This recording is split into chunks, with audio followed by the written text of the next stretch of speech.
Ayal namaz okup jat, namaz okutkenden üstüne cevap koyup qaray jayылып жатты, жанынан жатып тұр. Нурланбек Абдрахманов 5 жаштагы кызы белгисиз бирөө тарабынан зордукталганын айтып чыкты. 15 апрелдин таңында уктап жаткан кызы жоголгон. Эрте мененки 6:30 кызынын жок экенин көрүп, издей баштаган. Алардын божомолунда кызын үйгө кирип, көтөрүп чыгып кеткен. Ошо үйдө асан жүргөн экен, комалмач, байлапчы. Таңгама алганчалардап чыгып кеткен. Saat 4-5 orta 6 менен 5 ортосунда да. Намаздан кийин да. Ошо үй жаткан болсо ошо чак көтөрүп кетти да. Пайпагам чөкөсөм жок. Эске жокпун да. Көйнө барлар жукка көрүнүп ошо менен кетти ошо менен. О түнү суук болду да бешик. Ошо мен түнү уктап чыкты. Атан келип атты. Ошо оям чочуп калды деп. Абдрахманов кызы ооруп үйүндө жатканын айтты. Дарыгерлер тарабынан жардам болбогонун белгиледи. Катуу коркуп калгандыктан уктабай жатат дейт. Кызын дарылатууга жардам сурап, зордукчулду өмүр бою эркинен ажыратып берүүнү талап кылууда. Кызым ооруп, түнү ооруган түнү кызым. Азыр мына медиктер жардам берип атышым жок азыр. Кызыңыз кайсы жакта азыр? Кызым үйдө отурат азыр. Ооруп атабы? Түнү температура чыгып, кече карасам ооруган.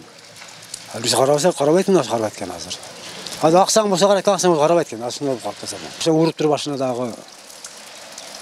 Кызыңызга кол көтөрүппү? Ооруп ооруп туруп башына. Мен мекеде ооруп дейт. Ошо мен көгөрүп калдым мери. Ичим оорутат дейт.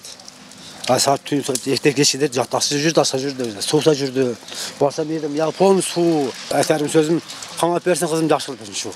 Шектүүнү жергиликтүү тургун Эрнис Сарыков кармаган. Анын айтымында таңкы 6-да белгисиз бирөө унаасы тыгылып калганын айтып, жардам сураган.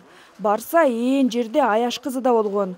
Мас абалындагы шектүү менин кызым, тойдон келе жатабыз деп жооп берген. Эрнис Сарыков дара дуусуна барып кабар берген. Машинанын ичине жүктөп алыптыр баягы кызыбызды. Кызыбыздын кийин ошо жерде эле биз көрдүк. Апасы эмне болду, тийдиби сага дедиле. Ошондой авретине тийип коюптур, намус. Биз өз көзүбүз менен көрдүк ошону ошо жерде. Мен өз көзүм менен көрдүм, анын арка авретине ушундай иплас кылган мен өз көзүм менен көрдүм да, ошо жерде Аяш кызыбызам апасын көргөндө ошону айтты бизгечи. Мен өз көзүм менен көргөнүмдү айтып атам. Мен көрдүм да ошо нерсеничи. Мен кармаган үчүн мен көрдүм ошо. Окуя Кара Суу районунун 30 Адыр айыл өкмөтүндө болгон. Бүгүн 16 апрелде 100гө чукул эл чогулду. Алар балдарына кооптонуп жатканын айтып, милициянын ишин сындады. Шектүүнү кармоо учурунда укук коргоочулардын келбегенин айтып беришти. Алгач 5 жашар кызга медициналык жардам көрсөтпөй, суракта алып отурушканына да нааразы болуп жатышат. Биздин милициялар жакшы иштебейт бу жерде.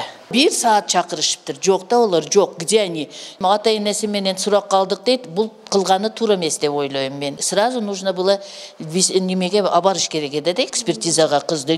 Кыз несовершеннолетний, тем более малолетка, 5 жашар кыз. Ол эч нерсе билбейт да, что с ней делали? Огондой вопростар просто задавать глупо да, мындай кылып алганда, туурабы? Жыйынга адвокаттар да катышып, кичинекей кыздын укугун коргоп, ушул ишти аягына чыгарганга жардам бермей болушту. Мен кесибим боюнча юристмин, адвокатский деятельностьмен иш кылам. Мен кыздын атасы доверенности берет, бул ишти акырына чейин ишти алып барабыз. Сүйлөштүкпү? Сүйлөшүп. Бул кыздын укугун биз до конца коргойбуз. Айыл өкмөттүн башчысы коопсуздук чараларын күчөтүү үчүн депутаттар менен токтом иштелип чыгаарын билдирди. Кечинде ичимдик саткан дүкөндөрдү да текшерүү маселеси да каралмай болду. Коопсуздукка байланыштуу эл менен айыл ичинде түшүндүрүү иштерин жүргүзүп,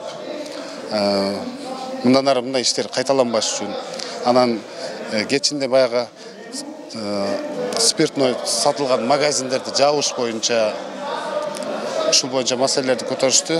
Жергиликтүү кеңештин депутаттары менен чогуу бирге тиешелүү токтомдорду кабыл алып, мындай иш-чаралар болбош үчүн, кайталанбаш үчүн түшүндүрүү иштерин жүргүздү. Бул окуяга шектелип, Ош облусунун 1993-жылы туулган тургуну кармалып 2 айга камалды. Учурда тергөө иштери жүрүп жатат.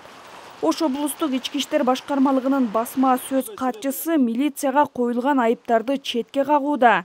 Шектүүнү кармоо учурунда аймактык тескөөчү болгон дейт.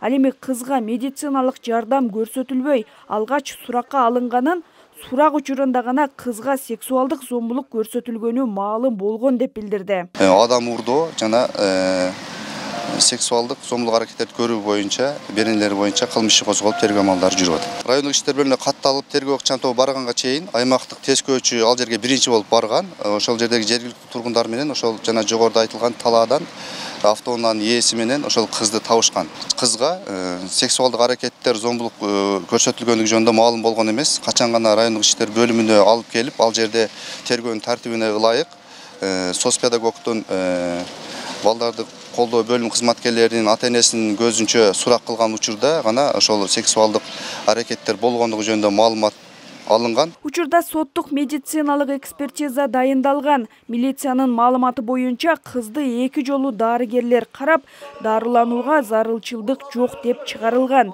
Башкы прокуратуранын маалыматында өлкөдө 2023 жылы балдарга каршы 1832 кылмыш жасалган. Зыягүл Болот кызы, Алишер Мусажалил уулу, Т-Медиа, Ош облусу.